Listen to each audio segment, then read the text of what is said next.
Okay, so we're gonna be looking over Dragonite skills. It looks like the update recently dropped in Korea and I still have no clue what to expect from them. I saw brief descriptions of them, but I haven't read the full skills yet, so we'll look at it together and we'll see what we can expect from them. I heard that some of them will be very meta changing, so we'll see. First skill, oh, this is such a fresh breath of fresh air. A skill not having much other than just a damage. After seeing like magical archers and all those Ninetale foxes, this is just so amazing. But yeah, basic attack for LAIKA, just regular damage. Second skill, Justice, attacks the enemy target with Blazing Fury and recovers his HP based on the damage. This attack has attribute advantage. Okay, so attribute advantage, I guess. Really nothing special. The damage is really not that high either. It has 50% lifesteal, but it doesn't even have 800% multiplier, so ooh, not a big fan of that damage. Dragon's Fang attacks enemies within the area and stuns them with a certain chance, grants a shield to itself based on the damage dealt. This attack ignores the target's beneficial effects that reduce the damage taken. Okay, so this is the one that ignores like shields, invincibility, defense buff and all that stuff. 664% multiplier, again very low. 70% chance to stun for 3.5 seconds and shield equal to 50% of the damage dealt. Again, really nothing special in my opinion. And now the passive. Damage taken at once does not exceed a certain amount of HP, so that is what's the... wait, 15%? Wow. And uses Justice with a certain chance when hit by a skill attack. Justice is... okay, so that's the first skill. And what's the multiplier again? 779, nice. Applies immunity to itself with the if the shield disappears after taking damage from an enemy attack. So if you do enough damage on him while he does a shield, he gets immunity for 10 seconds, and that's a continuous effect. And you get shield from this skill. Ooh. Now the problem with this is that the strict damage is most likely on a per hit basis, not a per skill. So if a skill is like a 6 hit skill, he can potentially take like 90% max HP damage. So I mean, he looks decent on paper, however I don't think he will be too amazing actually. Because like immunity will only activate if you have this permanently. So in that case you might need to soul link and just spam skill 2 so that he gets shield, or you need a unit that constantly shields him like a Musa or a Bastet. But yeah, not a huge fan of this one so far. And ultimate attacks the enemies within the area and stuns them. This is an AoE, nice. Recovers his HP and grants a shield to itself based on the damage dealt. This attack ignores the target's beneficial effects that reduce the damage taken and always has an attribute advantage. So yeah, just a sort of mix between the first and second skill. No, actually, yeah, something like a mix. Again, really not that good of an in my opinion. But yeah, just sort of a solo that can shield up, lifesteal, and counter attack quite a bit. 35% chance to counter is pretty decent. So yeah, I'm not sure if I will summon him, but we'll see. But at first, he's really not amusing skill-wise to me. Okay, CHOW. Again, basic attacks that have too much.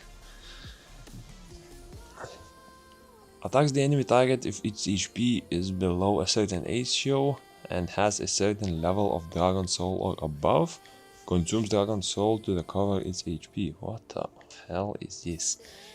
So regular multiplier, but if caster's HP is so his HP is below 80% and he has a level 2 Dragon Soul, he will heal up for 15% of his max HP. And how does he get souls? We'll see in a second. If caster's HP is below 80% and has level 2 down, yeah, so just whenever he has level 2, he will heal up and he will remove that Dragon Soul.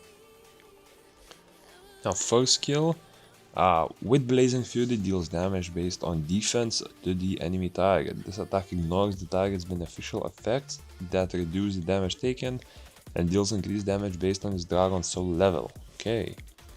So per Dragon Soul, damage increased by 10%. Multiplier 450 attack, 670 defense. Ooh.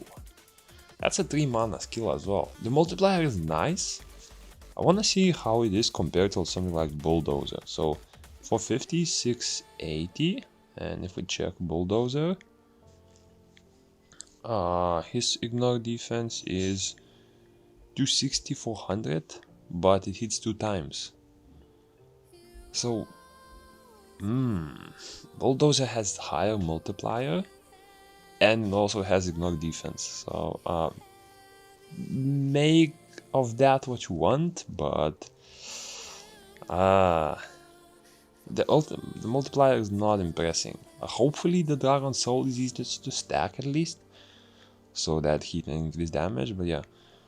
Flow creates an aura that embodies the Dragon energy, removes a harmful effect on itself every certain time while Dragon energy is active, and applies Frostbite within the area with a certain chance. In addition, applies defense up and Dragon Soul to itself upon successfully removing a harmful effect. Okay, so Dragon energy for 20 seconds after using the skill, if I understand correctly. Every 2 seconds when Dragon energy is activated, remove one harmful effect. Wow, so every 2 seconds he will cleanse a harmful effect. And apply level 1 Frostbite for 20 seconds to everyone. Whoa, so wait, so this Dragon energy lasts for 20 seconds. So, if he uses the skill, he will remove one harmful effect like a total of 10 times, and he will also apply level 1 Frostbite up to 10 times, so potentially a level 10 Frostbite. Upon removing a harmful effect, he gets defense up, which will scale pretty well with the Justice, since the damage on that scales with defense. And upon removing harmful effect, level 1 Dragon Soul. Oh, so whenever he gets it...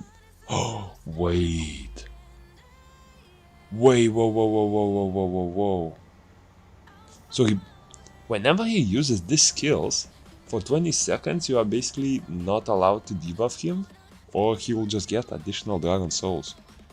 And if he gets more Dragon Souls, he will keep activating those remove harmful effects and Frostbites, and his damage on this will increase a lot. And also he will start healing. Wow, okay. But so far I'm seeing that you kind of want to soul link him on this skill, because you don't want to be using this skill much from what I'm getting. Because like, actually not, maybe you do want to be using it. I'm very interested to see how this works out, because this seems strong, like very strong.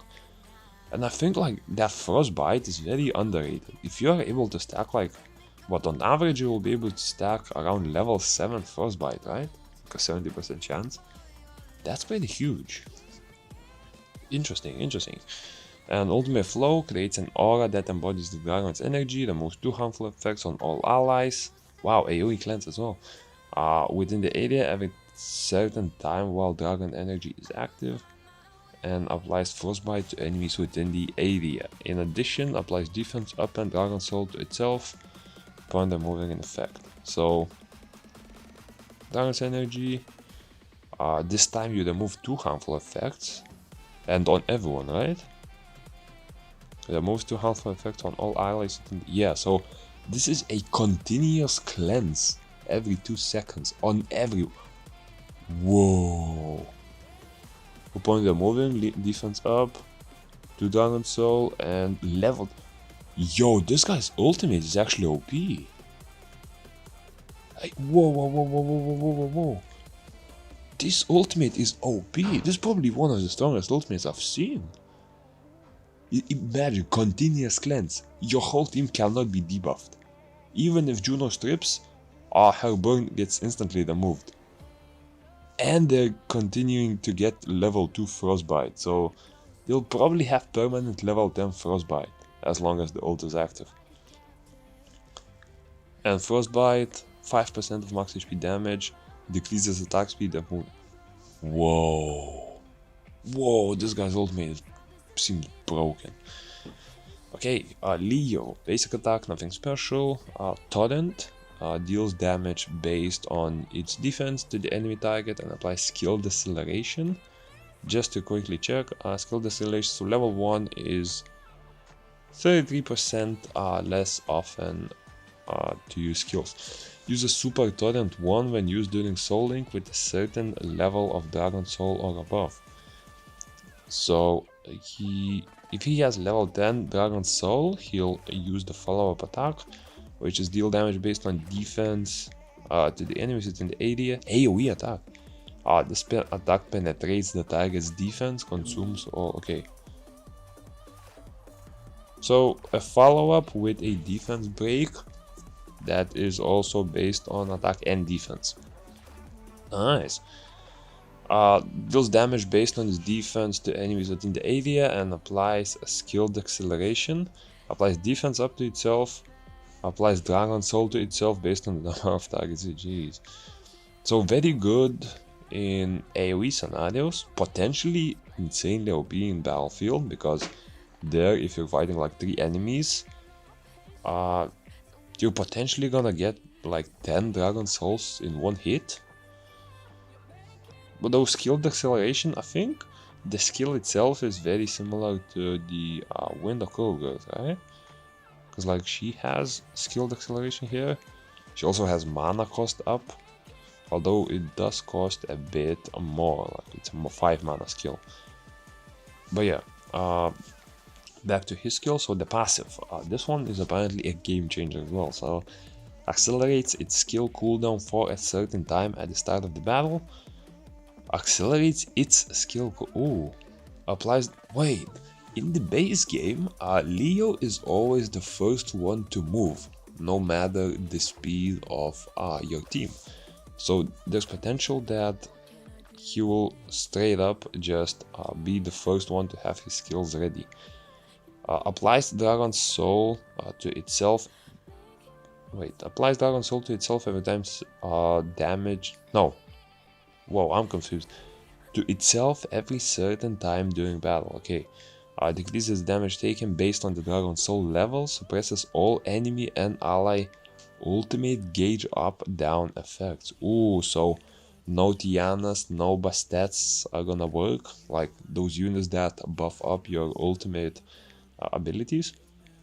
So for each Dragon Soul he has, he receives 3% less damage. So up to 10 most likely will be 30% less damage taken at max. But whenever he has that, he will use it up for this skill. Suppress the skill cooldown up and down by 100%. So, wait, I just realized, skill cooldown up and down. That means Galleon will not work. Galleon, Konamiya, Tion, whoever, Frigate, right? You'll no longer be able to boost cooldowns, and on top of that, you can increase cooldowns with this skill. So he sort of guarantees that you will be usually moving first. This is big. And he's also a wind unit, so he's a perfect counter to the water meta. Okay, at the start of the battle, accelerate skill by 400%. What? Oh, so, okay.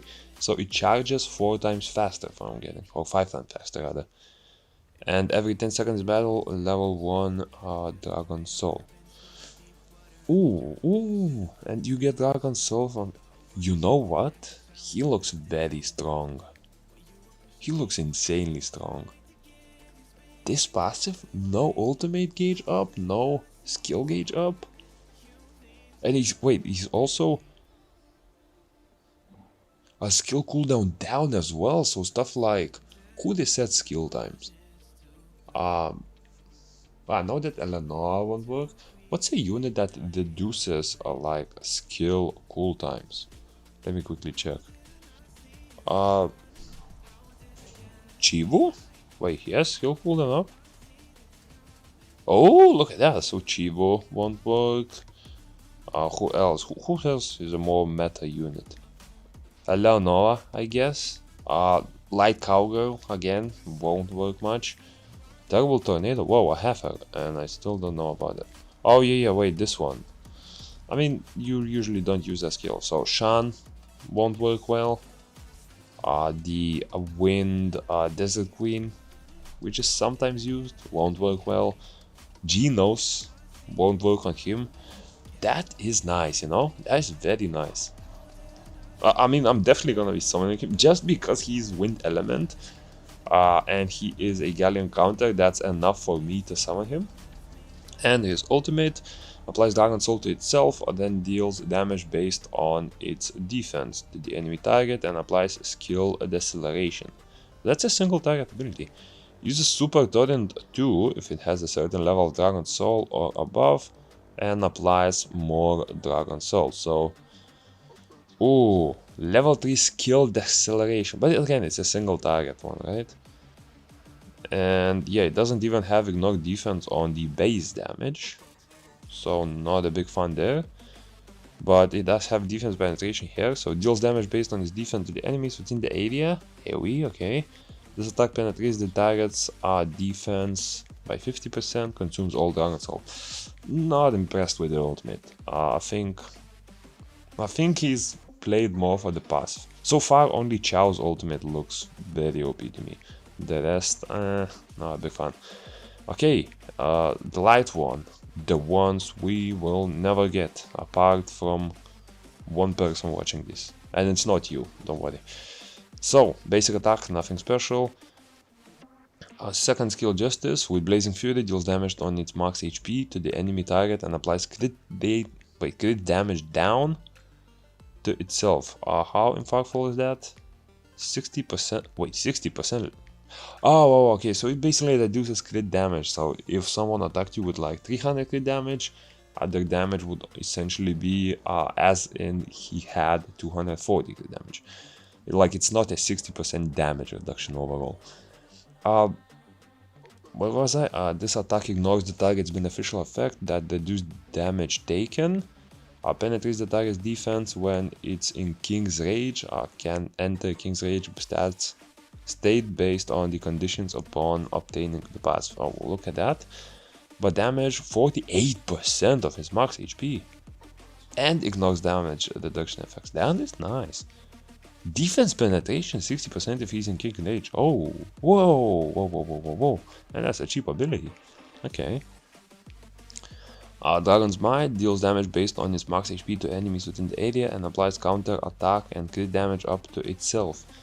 The skill area of this attack increases when it's in King's Rage and penetrates the target's defense. Oh, double defense ignoring skills. Uses Justice Revenge with a certain chance when attacked an enemy while counter attack is owned. What? Oh, a buff, okay. Is it a buff? It is a buff. Counter attack is owned. Can enter King's Rage based stats conditions upon obtaining the pass. Okay. Max HP damage, not as big as that previous skill. Defense penetration if he has King's Rage. And level 1 crit damage up for 14 seconds. Ooh, that's a rare buff. Only Windy has an AoE for that.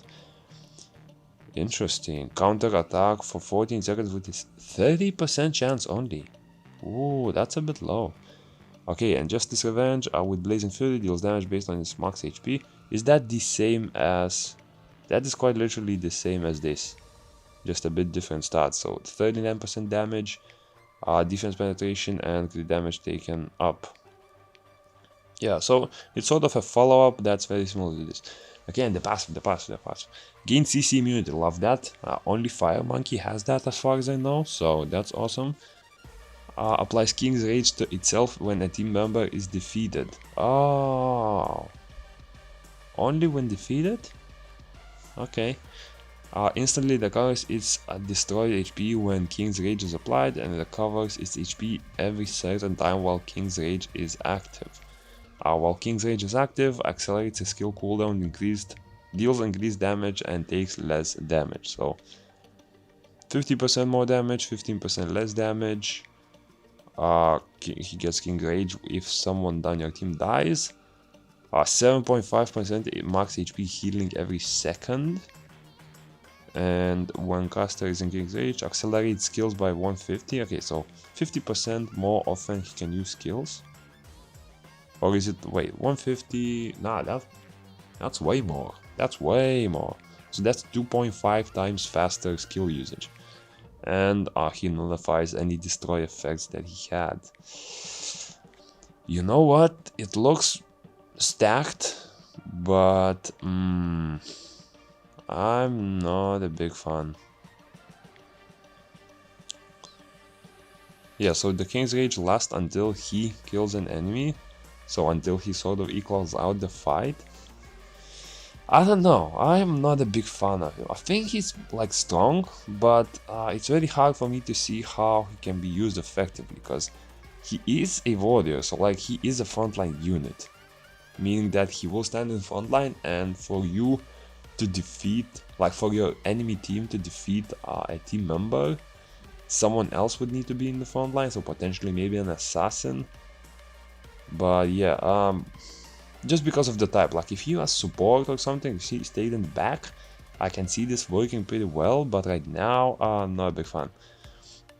And Ultimate Dragon Might deals damage based on his max HP to enemies within the area and applies crit damage up and King's Rage to itself. This attack penetrates the target's defense when it's King Rage.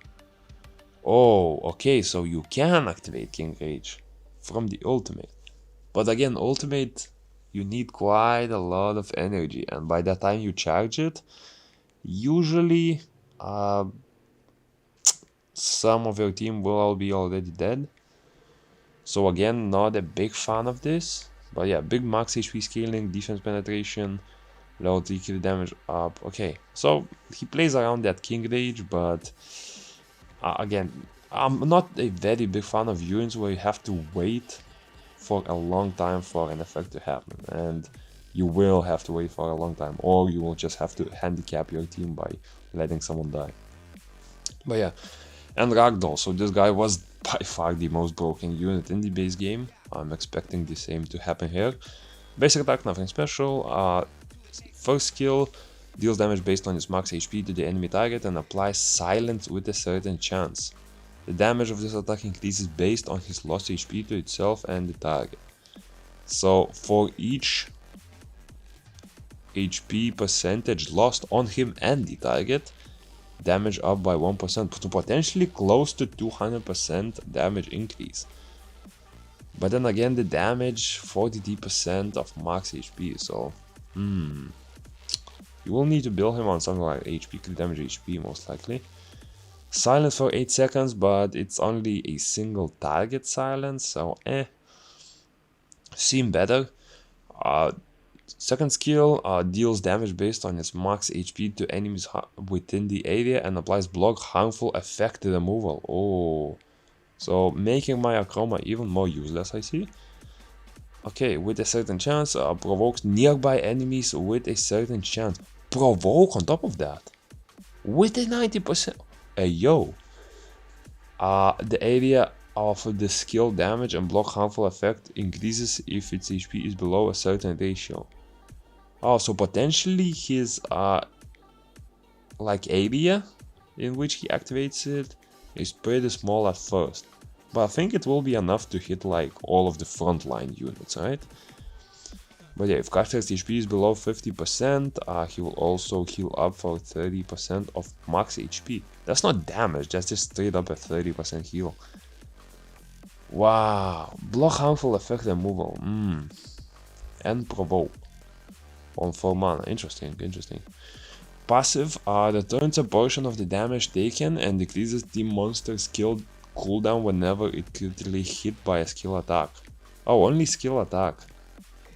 Ah, okay, so it's not as great as I thought. I thought like if he got crit every time, even by basic attacks, that would be pretty OP, but 15% cooldown whenever he gets crit with skill hits, so potentially you want something. I'm assuming it will work for multi-hits, so potentially something that hits you several times, or units that use skills a lot. I'm not gonna lie, on paper he doesn't look amazing, but I'm sure he'll actually be very OP when you use him. Okay, and the ultimate deals damage based on its max HP to enemies within the area and applies block harmful effect removal with a certain chance. Provokes nearby enemies with a certain chance and recovers its HP. So very similar to the third skill. Full heal, just straight up a full heal when you use the skill. Interesting. So very tanky crit damage based build on him, looks like. But yeah, personally not a big fan of him. I know I will be summoning the water and the wind ones, that's for sure. Water definitely. I really want to play with his ultimate, and this just looks very OP to me. And the wind one because he will definitely be meta changing, that's for sure. But yeah, hope you enjoyed this showcase of the Dragon Knight skills. They will come out in global next month from what I understood, so we'll be waiting for that, and whenever they do, I will summon them and I will make videos on them. And yeah, hope you enjoyed and peace.